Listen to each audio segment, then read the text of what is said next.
Welcome to Queer News Tonight. This is the world's first and only LGBTQ plus daily evening television news, broadcasting live and available on demand on your favorite streaming channels. We are proud to announce that YouTube has recognized Queer News Tonight, certified by analytics company VividIQ as the world's most popular LGBTQ streaming news show, with nearly 11 million viewers on the only daily live queer news show in the world. We are proud that we have more than 1,000 new subscribers in November and that Queer News Tonight has more YouTube subscribers than any other LGBTQ brand in Florida. Over 500,000 of you have watched the show in the last 60 days. We thank you for watching and supporting our voice in our community. It is Wednesday, December 4th. We are live and literally out of the closet and into the headlines. So many of your important stories we are going to tell on Queer News Tonight.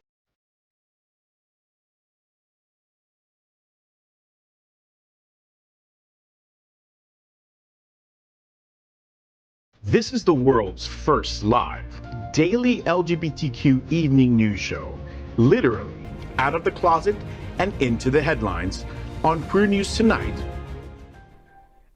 Welcome to the world's most important LGBTQ plus evening news show. Hotspots Magazine and Happening Out Television Network is a nonprofit 501c3 media company in the same model of PBS and NPR, but designed for the LGBTQ community. Our mission is to support the 11 pillars of our LGBTQ community. We want to inform and educate the key issues of lesbian, trans, Latino, Black, healthcare, seniors, students, faith, social justice, business, and queer culture. Help us support our community. We are part of one of the largest LGBTQ nonprofit media companies in America, Hotspots Magazine and Happening Out Television Network.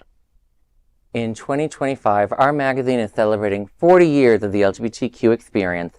Our television, news, talk, and entertainment shows support our mission to educate the LGBTQ and broader community. That's right, Alex, and let's meet tonight's anchors at Queer News Tonight. Let's welcome anchor Will Haas. Will is a bi-coastal real estate professional and is president of South Florida's most popular gay social club, the Bears of South Florida. Brr. Will, so the Bears of South Florida's holiday party is coming up on December 8th, and the Bears are giving away an amazing $100,000 to South Florida LGBTQ nonprofits. Tell me everything that's going on. So we got to do this together. Rawr. So thank you all. The Bears of South Florida are moving our holiday party over to the Westin in Fort Lauderdale off Cypress Creek, because last year our holiday party sold out in an hour. This year it sold out in a couple hours, and 300 seats are being sold and giving away an amazing $100,000.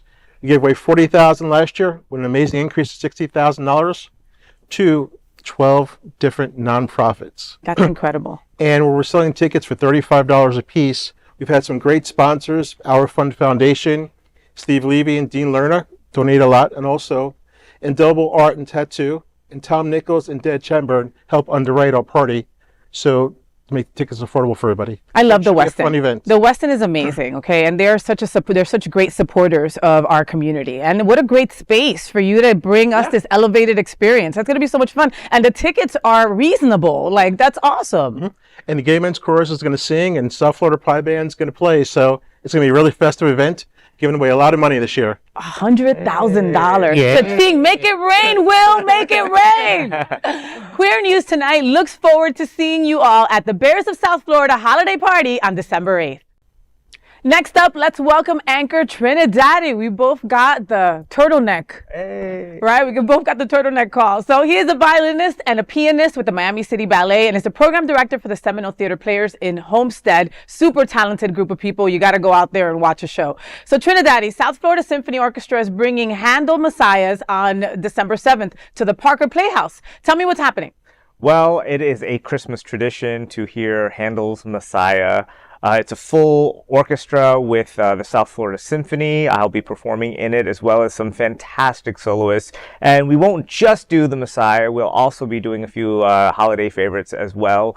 It really helps to put you into the Christmas spirit by coming out to an event like this, and of course supporting the arts in the face of all the cuts that will be coming next year. So please come on out. You can get tickets at southfloridasymphony.org or a few other outlets that are promoting it. So come on out and see us. And you're going to be at the Parker, but you're also going to be in Miami, right? Yes, at the Barry University on Sunday, I believe, at 4 p.m. So the tickets will show for both dates if you want to come. Yeah, we've got a busy schedule, so if you can't go to one, go to the other. Yeah, all right? absolutely. All right, for sure. Queer News Tonight looks forward to seeing you at South Florida Symphony Orchestra's Handel's Messiah on December 7th. Next up, let's welcome anchor Dr. Bobby Huen. Born in Hong Kong and giving us an international perspective, Bobby is a certified civil and family mediator and the founder of BH Conflict Resolution Services. So Bobby, Gay Men's Chorus of South Florida Holiday Extravaganza is on December 13th at the Sunshine Cathedral Center for the Performing Arts. Tell me what's going on. Well, it's going to be an evening full of music and fun. But unfortunately, the show on the 13th has already been sold out. Damn it. But however, on the 17th, there will be another show featuring the Gay Men's Chorus with Todrick Hall at Hard Rock Live, which is located at the Guitar Hotel, also known as the Seminole Hard Rock Hotel. But, it's a giant guitar in the middle of the field. You cannot miss it. Well, that looks like it's going to be a lot of fun. So you got to get your tickets because that's going to sell out also. Every single year when they do their holiday extravaganza, it sells out. And at the Hard Rock, what a wonderful venue to do that. And Todrick, Exactly. Todrick gives a show, all right? He really does.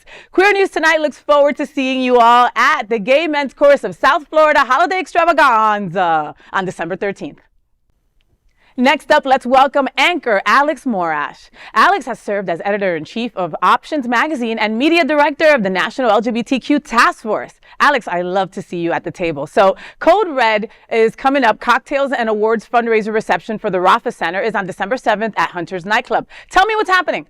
Sure, they're doing a great event with Latrice Royale, of all people, is actually going to be the entertainment there. It's going to be helping to a wonderful organization that works trying to eradicate HIV in our community, especially with helping the Black community. I don't know if many people even understand how devastating HIV can be to our community. In fact, for about 1 out of every 4 Black men who are gay might get HIV during their lifetime. Wow. And 1 out of every 2 Black trans women might get HIV during life. That's very much a big thing that people don't realize how much of an issue it is. So please come out and support this amazing organization and fund to help really people deal with this disease. Yeah, we just talked about, so much about HIV and AIDS during World AIDS Day, right? Hoping that one day we can eradicate it and maybe in our lifetime not have people still dealing with this, right? People are now living and thriving with HIV because of new meds, etc., right? It's not a death sentence anymore. But these fundraisers are important because we still need more data. We still need more studies. We still need more meds. A cure. We still need a cure. To be able to just do a couple, to do 2 shots in the butt, once a year and be done. That would be such a wonderful thing for some of our citizens. A vaccine would be. And that's what they're working on, Bobby, So events like this allow this to happen. So like Alex said, the incredible Latrice Royale is going to be our performer. We also have Lenora J, who is amazing. And me and TriniDaddy's brother from another mother, Jonathan Casañas, is also performing at the show. And the whole evening will be hosted by me, FayWhat. So it's going to be a wonderful event. Big shout out going out to Hunter's Nightclub, the Rapha Center, Terry Dyer, and all those folks over there. It's going to be a fabulous time, right? Yeah. So Queer News Tonight looks forward to seeing you all at the Rapha Center Code Red Dress Gala at Hunter's on December 7th. And this is tonight's lead anchor, FayWhat. She is a legendary events host, television and radio personality, and the host of Hotspots Happening Out's The FayWhat Show. Faye, the 2024 Wilton Manors Holiday Spectacular featuring Alice, Ripley, and John McDaniel is on December 9th at Richardson Historic Park and Nature Preserve, and you are hosting it. Tell me, what's happening? What's happening? So get ready for a holiday celebration like no other, baby. The Wilton Manors Business Association, City of Wilton Manors, and Harmony Waves are excited to announce the annual Holiday Spectacular featuring Tony Award-winning actress Alice Ripley and Emmy Award-winning composer John McDaniel. This magical event will take place on Monday, December 9th, 2024, starting at 6 p.m. at the beautiful Richardson Historical Park and Nature Preserve, promising an unforgettable evening of holiday cheer, music, and community spirit. So join us as we celebrate celebrate the season with dazzling performances by Jennifer McLean, Eitan Derby, Lenore J, Ryan Adam, Eric Alsford, Chris Nicholson, Two of a Kind, Barkley Performing Arts, I love those kids, and of course the incredible Alice Ripley and John McDaniel. Plus performances by Asheria Price, Francesca Richards, Nicole T. Phillips, and London Adore. Hosted by me, Christopher Hamblin, and Patrick Galanou from Stoli. Come enjoy an unforgettable night of music, joy, and holiday cheer. Starts at 6 p.m. Get your tickets. This event sells out every year. Go to Facebook under Holiday Spectacular Wilton Manors. So Queer News Tonight looks forward to seeing you all at the 2024 Wilton Manors Holiday Spectacular on December 9th. Now, let's dive deep into this big LGBTQ plus story for today. I'm FayWhat, and let's queer up politics. Village People founder says Trump okay, and he sues anyone saying YMCA is a gay song. Victor Willis, co-founder of the Village People, defended President-elect Donald Trump's use of the iconic song YMCA, despite initial objections.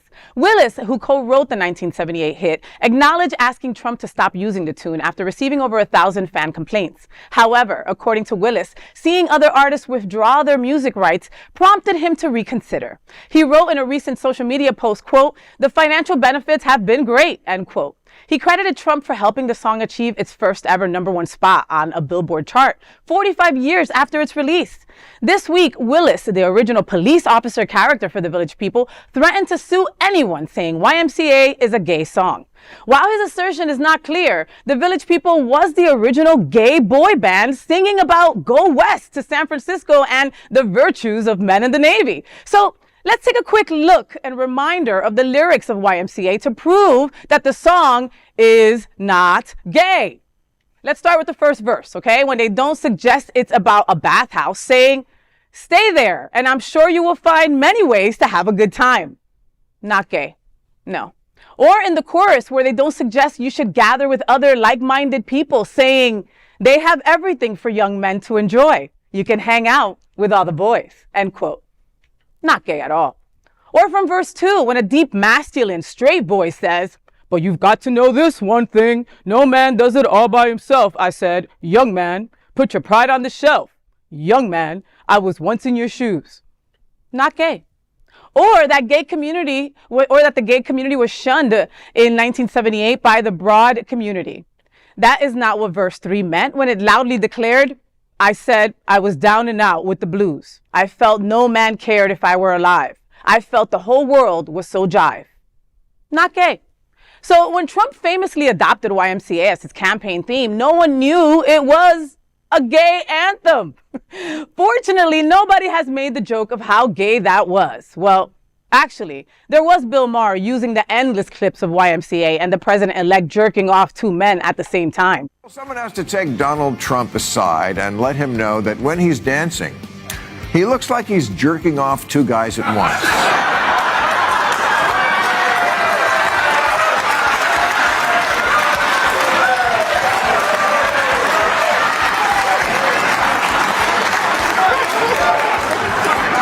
And Don, you're a Republican. You only need to jerk off one guy.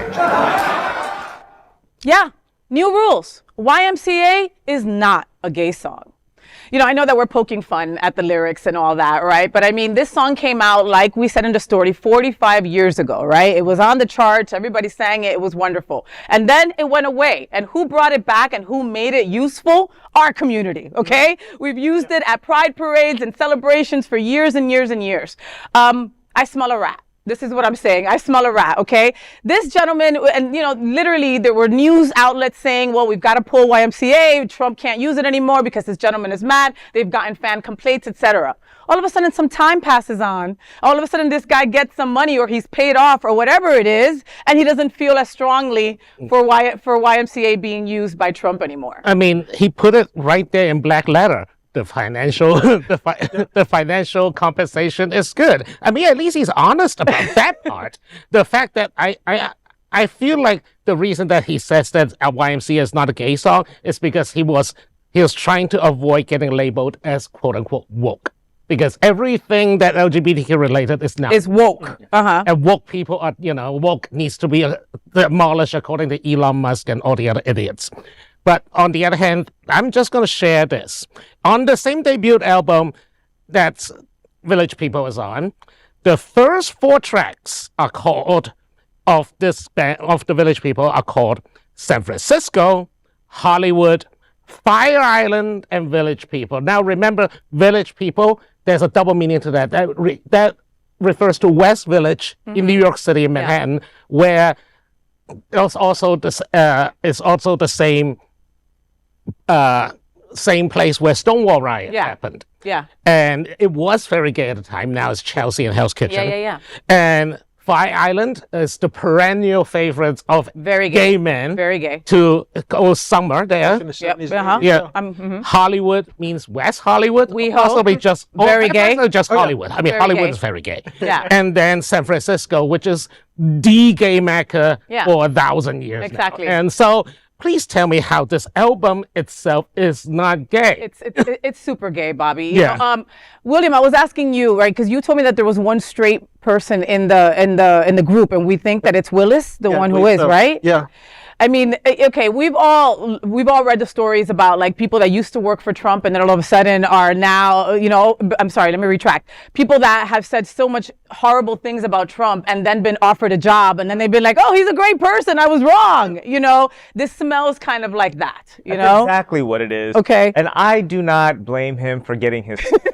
All right. If he's like, now it's #1 on the Billboard chart, and he wrote it, he's also getting the songwriter royalties. Yes. He's making a great payday out of this. What I can't stand about it is how he's turning on the gay community who supported him and gave him way more coins for the past 40 years. Yeah. Okay, so for you to say that you're going to start suing gay people over this just to appease some kind of MAGA base or to make you look like, you know, you're against them. Like, it's just terrible. Like, why don't you just say, you know what, anybody can use my song. There's no harm in that. Nobody's going to call you woke for saying, I wrote a song, I want to make money, license it as you please. Yeah. You know, so for that, shame on you, man. And I hope you go bankrupt for that. The rift is so common among everyone that goes around the Trump circle now. It's just and this obvious. is just another example of that. But, you know, I think it's very important to remember that there's nothing gay about going to a bathhouse with other men and enjoying the company of each other and just being very touchy. But, like, you know what?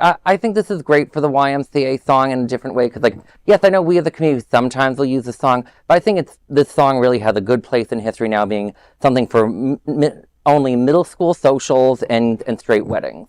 And that's it. Yeah, straight for pay. Straight for pay. Gays blacklist this song. Don't play this in it. We have till, what is it? But we have till January, right? So everybody right now start taking this off all your playlists. Of your playlist, and including DJ Eric Restivo, who Yes. Yes, Eric, take it off your playlist because I know you love it. And he does the gestures and everything. Ay, pobrecito. Well, that is a big LGBTQ plus story for today. There is no other queer nonprofit media platform like this in the entire world. Support our LGBTQ stories by subscribing and sharing Queer News Tonight. I'm William Haas, and this is the big LGBTQ story for today. Let's queer up worldview. Australia bans all social media for kids under 16. What may this mean for the LGBTQ community youth? Australia has passed a groundbreaking law banning social media access for kids under 16. Starting in January, tech giants like Meta and TikTok must block minors or face a $32 million fine. The ban aims to curb social media's mental health toll and raise concerns for the LGBTQ youth. Critics argue it cuts vulnerable groups, including LGBTQ teens, for vital online support. The Australian Human Rights Commission warned it could infringe in youth societal participation. Privacy advocates fear ID-based digital surveillance through amendments mandate non-ID alternatives. Parent groups, however, have championed the move. Many professionals in the mental health community suggest that social media is a leading cause of damaging youth. Many studies have concluded that social media has negative consequences on self-image, causes bullying, and creates an atmosphere that is harmful for young people. You know, as a kid that was a fat kid and bullied in school, I mean, I don't know how kids do it nowadays because social media is, can be harmful. It's also, it can be used really good, but also most people use it for harm sometimes. It's not really good. And when I was a fat kid in high school, I mean, I was bullied enough that if this was, now, I don't know what I would do to myself. And I see a lot of people hurt themselves because of that. And they feel bad, and it affects them their whole lives. Yeah. I mean, I'm torn on this story 100%. All right. Obviously, we're not in Australia, so this, hasn't gotten here yet. But, social media is to blame for a lot of mental health issues when it comes to our young people. It just is, right? My wife is a psychiatric nurse practitioner, and one of the first things she tells her new patients is get off social media for a couple of weeks. Okay, just make yourself a goal. Start with 1 week, right? Or limit your time on social media.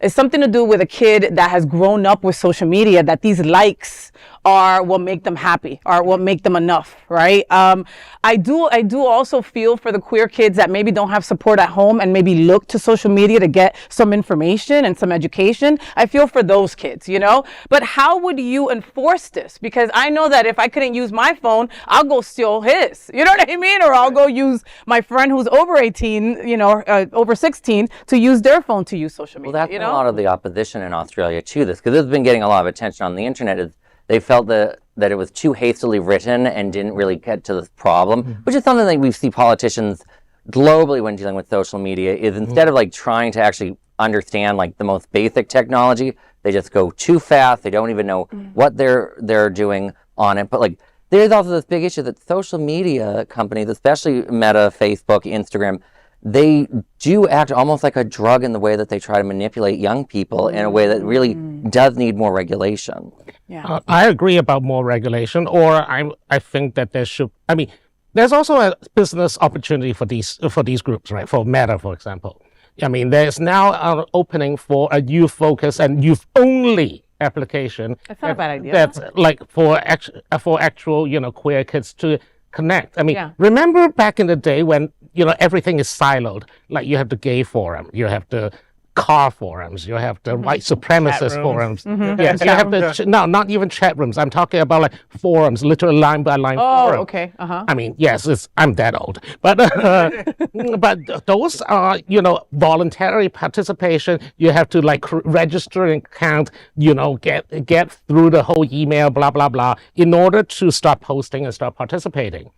The problem is that since Facebook put everyone in the same bucket, the conflict starts there. Yeah. If the bully kid goes to a bullying support forum, they're not going to see the bullies there. Yeah. On the other hand, since the bully kid goes to Facebook and the bully is there, they get bullied. Yeah. But Facebook encourages that because they want the interaction. So I basically stopped using Facebook because it stopped being Facebook. It became FayWhat friends, and I'm like, nah, no thanks. Fight with friends. That's what it really is. But I don't know. I never had that experience because I think part of it is just curation. You don't. For me, my Facebook is more or less private-ish. I mean, these days a lot more public now because you're just a joy, Bobby. Yeah. That's why. But you're not a kid. You're not a 15-year-old going through this. And a bully's gonna find you wherever. Okay. Right. Back in the day, I was a bully. I'm reformed now. Thank you very much. All right. I didn't need social media. Shut up. I didn't need social media or anything like that to bully someone. You will find a way to bully someone. All right. All right, Rebecca George. But you have to look at the other aspect. A lot of kids look on social media and they take whatever is on social media as the truth. Maybe this will cause them to actually do some research on their own and find out what the real truth is on a lot of things. It's true. But I do like what Bobby said. If there is a certain way that you can do that, there's an app called Nextdoor, right? And you can't get on Nextdoor without proving where you live to be on the Nextdoor area for your area, So if there would be a way to be able to make sure that everybody on that platform is 16 and under, but I mean, or maybe doing certain things with Blue Sky because it's allowing all sorts of ways of blocking that sort of stuff. Yeah. Well, I mean, I think it's kind of two separate issues. One is, should kids be on social media, and what age should they be able to have access to certain platforms? The other one, which I think maybe was the thrust of this conversation, is does it more negatively affect gay kids or LGBTQ plus kids? And I would say on gay social media or sites that are geared towards the LGBTQ plus community, it's just as damaging, if not more damaging. So I don't think that they are suffering more as a result of being banned from it. I think it's probably healthier. And if you do want to find resources, the internet is vast. You do not need to be on Instagram or TikTok in order to find that information that you're looking for. In fact, you get a lot of misinformation from these social media sites that keep getting pushed and the algorithms that go along with it. So as far as whether kids should be banned until 16 or restricted, yeah, I'm kind of on the fence. I don't know exactly where the science. I haven't read the studies as to what age. Should it be 13? Should it be 12? There are people who do Facebooks for their kids and they're like 8. Like, and it's like, come on. Well, Facebook itself banned people from under 13 from joining. I mean, it's more like a finger crossed thing. I believe that might have been federal regulation. Yeah, but also I just want to point to Trini's thing. Yes, you can go to look up Google LGBTQ support group and everything will pop out. The problem is most of them has a Facebook link and Instagram link to contact them. So without using those things, it's almost impossible to contact these people. To get support. And also, I am sure that answering their TikTok the light or Instagram, that's private. I mean, trust me, the conservative parents in Australia are now dancing in the light because their closeted sons and daughters can no longer find support online, so they can so they can trap them in. They've gone to the old-fashioned cruising in the park. Yes. They're interested in YMCA. Yes, that's it. Or listening to YMCA to get all their information about being gay. So that is a big LGBTQ plus story for today. There is no other queer nonprofit media platform like this in the entire world. Support our LGBTQ stories by subscribing and sharing Queer News Tonight. I'm FayWhat, and this is a big LGBTQ plus story for today. Let's queer up travel. Visit Lauderdale rings in 2025 with a bar bash. Visit Lauderdale invites you to the Fort Lauderdale New Year's Eve Bar Bash presented by Miami Bar Crawls. Taking place on December 31st, the event offers revelers a chance to hop between 5 Las Olas hotspots with no cover charge and 5 complimentary drinks. The bash promises an electric vibe as enthusiastic crawlers come together to bid farewell to 2024 and welcome 2025 in style. For tickets and details, visit visitlauderdale.com. Listen, I love this, okay? Like, you start off nice and early, right? You start off in the beginning of the around 7 or 8 or something like that. You get to hit 5 different places, have 5 drinks at each one. You're lit by the end, and then you head on over to do the countdown for 2025, and it's $20. I mean, it doesn't get no better than that. Sounds like a fun event. I just hope people take a long time drinking those 5 drinks. And also use Uber to drive home. Yeah. They say that the 5 locations are very close to each other, and the Uber expense would be very, very minute if you decide to. So, I was just thinking that it used to be open bar, and then somebody took advantage of it to 5 drinks only, people. Right. They don't want you to be passed out at our event, right? We still want you to go enjoy the countdown and kiss the one you love at midnight, right? But that's a good or the one you're next to. Or the one you're next to. However let's not encourage that kind of behavior. Listen, and on Las Olas, there's some beautiful people. So who knows who you're gonna kiss at midnight? I love that, right? I'll stick with Wilton Drive. Yeah. Target rich environment. But visit Lauderdale, everyone under the sun.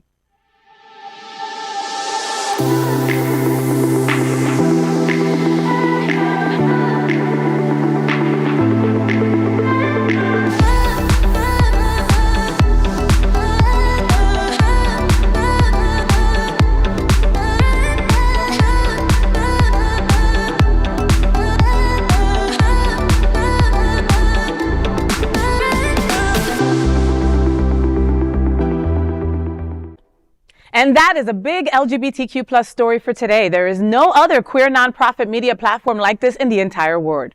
Support our LGBTQ stories by subscribing and sharing Queer News Tonight. I'm TriniDaddy, and this is a big LGBTQ story for today. Let's queer up holiday entertainment. 6 new Christmas movies you can watch this holiday season to make the Yuletide gay. The holidays are here, and so are 6 brand new LGBTQ Christmas movies ready to spread festive cheer. While the queer holiday film lineup is slimmer than last year, this season still offers diverse stories worth celebrating. Here is the list. The Holiday Exchange is available on Tubi and Pluto TV. A Nonsense Christmas with Sabrina Carpenter coming on December 6th on Netflix. Jack in Time for Christmas is available on Prime Video. Season's Greetings from Cherry Lane coming on December 5th on Hallmark Channel. You Are Not Me in theaters on December 6th, and The Holiday Club available on Tello Films' Lesbian Network. We hope to see even more queer holiday movies next year. Until then, these festive gems are ready to warm your heart and brighten your holidays. So I'm normally not into this kind of Hallmark thing, but my heart has been softening lately, mainly because I have been having, I don't know, maybe some anxiety about just everything that's going on in the news. And I'm realizing, I don't know, if I don't find a way to relax, these next 4 years are going to be terrible on my mental health. Actually, three words, anti-anxiety medication. Wow. Yeah, so I'm kind of an all-natural health dude, but just I realized last night, in fact, I need new television shows to watch, because when I come home, the first thing I do is I turn on all the different news platforms that I'm watching. Oh, no. Bad idea. Bad idea. So I need more entertainment. American Horror Story, I need a few more of those. RuPaul Drag Race, I need some more things to come out that's not on Paramount Plus, okay? Like VH1, MTV, something like that. January 3rd, Susie Toot will be on it. So a few other things, and you know what? I think I'm going to start for the first time watching these Hallmark-type queer movies to just help get my mind out of the gutter. Because we need it, right? Because I think we need it. I think, like, when I look, like, I have shows that I love to watch, right? Like, I love Yellowstone. I have a bunch of shows that I love to watch right now, right? But I also need a show that's senseless. Like, I need something that is not anything to do with me. And unfortunately, like, we don't get enough of these great gay films to do it. And here are 6 for the holidays, And they're inclusive, which is not always the case. Hot Frosty on Netflix. Hot Frosty. Melt you away. Is that really the one hot with the guy? scarf magic thing? Yes. Yes, I was about to say that, like, they're making the Christmas movie sexy now. What? Man running around it with nothing but a 6-pack, a smile, and a scarf, and I'm just like, but did he have gifts? What's the name of that show? Hot Santa. Hot Frosty. Hot Frosty. On Netflix. Yeah, a woman Melt sculpts away. an unusually By the way, beautiful snowman, and it comes to life. TriniDaddy is branching out to film and television in 2025. So at Hallmark, I know you guys film in the summer. You need a brown. I don't know if I've seen a brown man like this being in a Hallmark show. So you would be perfect, and you play instruments. So that would be like a part of the the line. You know the joke that I used to hear in middle school for that when they're like, you play instruments. It'll be groundbreaking. I was like, wait a minute. The skin flute to organ. Okay. Okay. Okay. I got it. Yeah, we're not doing How's your G-string? Okay, but fast forward that to now. Now you get asked because you're talented, okay? Well, yeah. So let's say that, all right? I mean, we can also keep going with at band camp. That one time at band camp. That one time at band camp. I could never look at a flute the same way after that movie either. But I would love to see like more like holiday themed movies that contain people that are just not white cisgendered.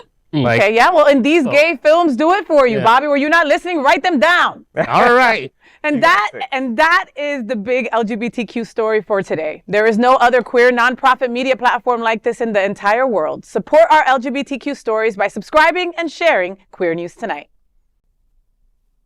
I'm Dr. Bobby Huen, and this is a big LGBTQ story for today. Let's queer up trans rights. MAGA trans hypocrisy as Caitlyn Jenner says she uses women's bathroom at Mar-a-Lago. Caitlyn Jenner, a transgender Trump supporter, reveals this week a contradiction in the GOP stance on transgender bathroom usage. Trans rights seems to be decided based on what side of the political spectrum you represent.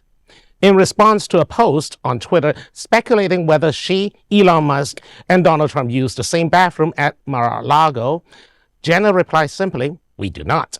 This statement comes following anti-LGBTQ Representative Nancy Mace's hateful statement against trans Representative-elect Sarah McBride's bathroom usage. On the eve of January's inauguration, there is no community that will face greater scrutiny and dramatic changes to their lives than the trans community. It is, look, I'm gonna say it's just not surprising. Of course, Caitlyn Jenner is going to lean on her privilege, her wealth, her privilege, her celebrity in order to elbow her way into a women's bathroom, even if there is an anti-trans bathroom bill, or a bathroom ban. Yeah. The thing is, as the more I consider about this kind of panic bans all over the country, and the incidence of anti-trans hate that follows this ban, it comes to me to the following. One, a lot of the attacks on perceived trans people are not actually trans people. They're just masculine-looking cis women or feminine-looking cis men. And Karens just basically whip up a fuss and accuse someone of being trans when they are not trans. And secondly, I know plenty of trans masked men and a lot of femme trans women. And I dare you to tell them apart next to a cis counterpart. No, and you can't. Listen, they don't want any trans women using the women's bathroom, except.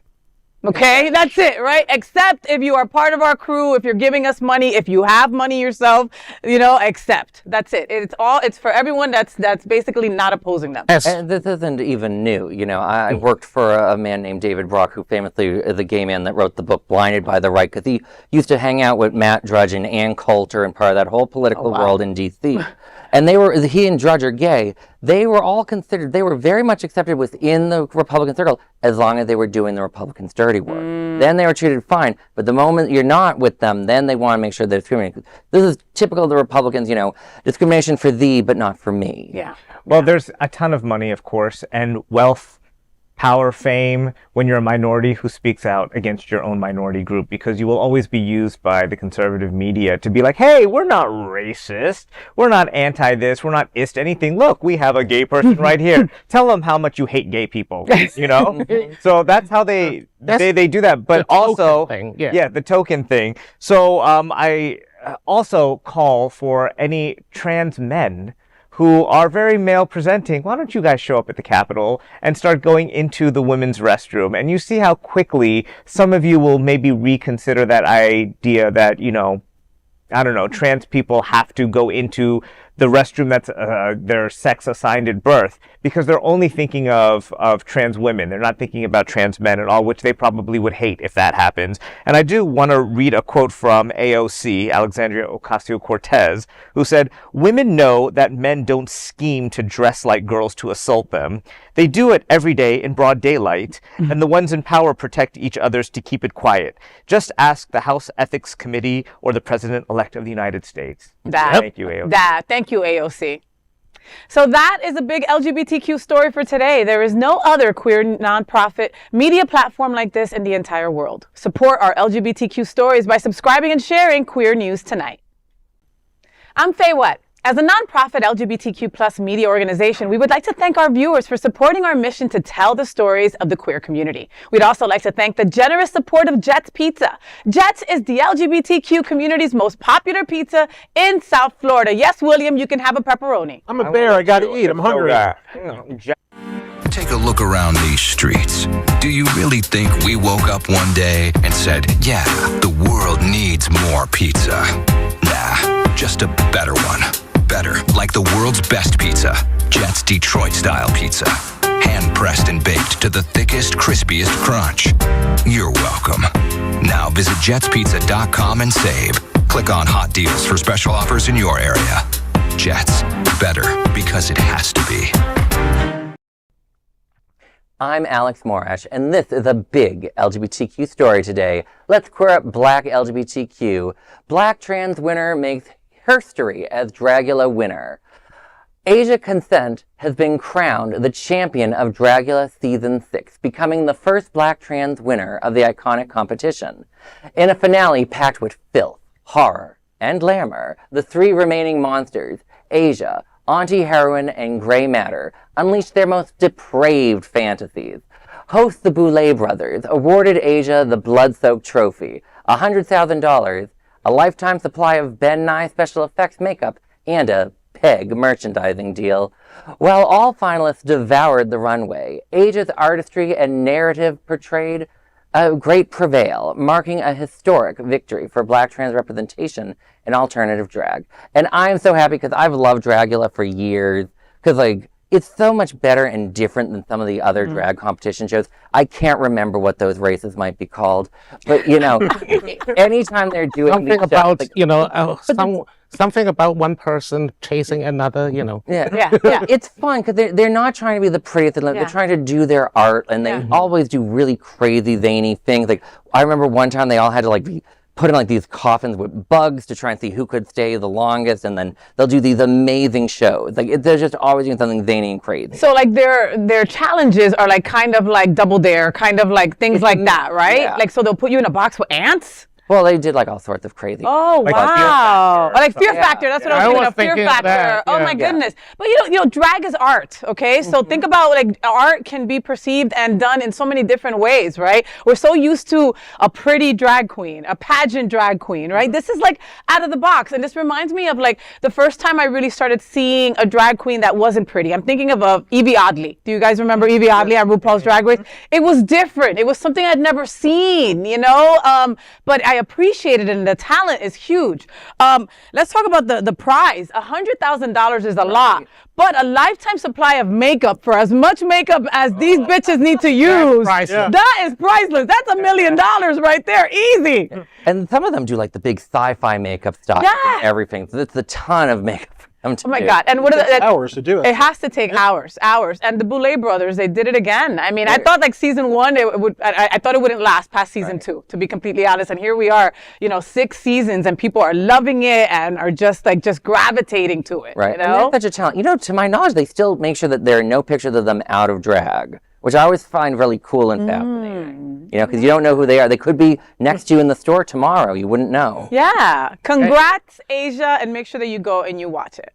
That is a big story on LGBTQ plus world for today. There is no other queer nonprofit media platform like this in the entire world.